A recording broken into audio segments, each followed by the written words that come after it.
কি মতি মিয়া, মেয়ে দেখছো তো? জি, তাকে তো আমি অনেকবার দেখছি, খুব সুন্দর। আমার দূরসম্পর্কের বোনের মেয়ে, এতিম। ওর সব দায়িত্ব আমার উপর। ভালো একটা ছেলে দরকার।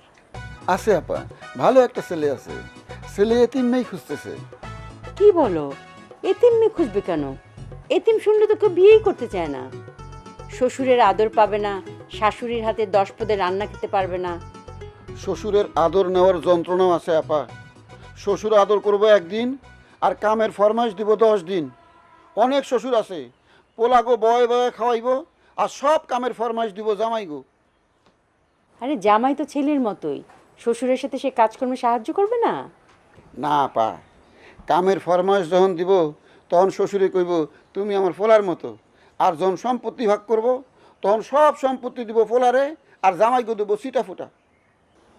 এটা ঠিক বললে না। ঠিকই কইছি আপা। আপনি কয়জন শ্বশুর শাশুড়ি দেখছেন?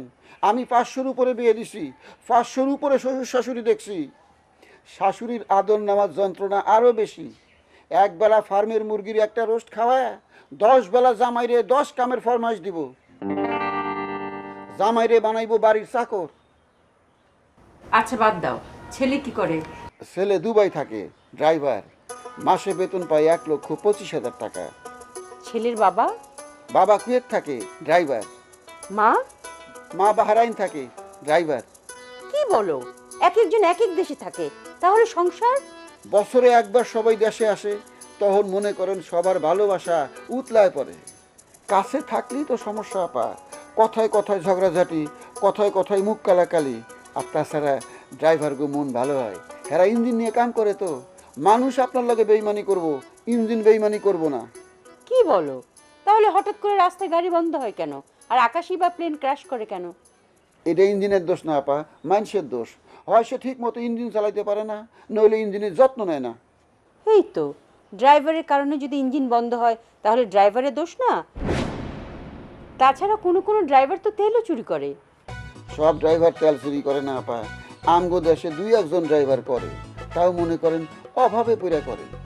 তাগো দেশে তো তেলের অভাব নাই।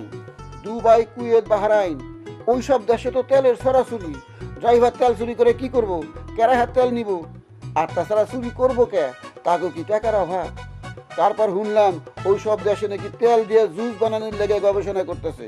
চিন্তা করেন, যদি তেল দিয়ে জুস বানায় তাহলে তাকে চিন্তা আছে মানুষে খাইব তেলের জুস, আর গাড়ি চলবো তেল দিয়ে। মাগো, চিন্তা করে দেখো তোমার কি সুখ। তুমি খাইবা তেলের জুস, আর তোমার জামাই গাড়ি চালাইব তেল দিয়ে। যে টাকা বেতন পাইবা 1 পয়সা খরচ হইব না, সব টাকা জমাইবা, দেশে পাঠাইবা। কোনো চিন্তা নেই, টাকা যা পাইবা খালি জমাইবা।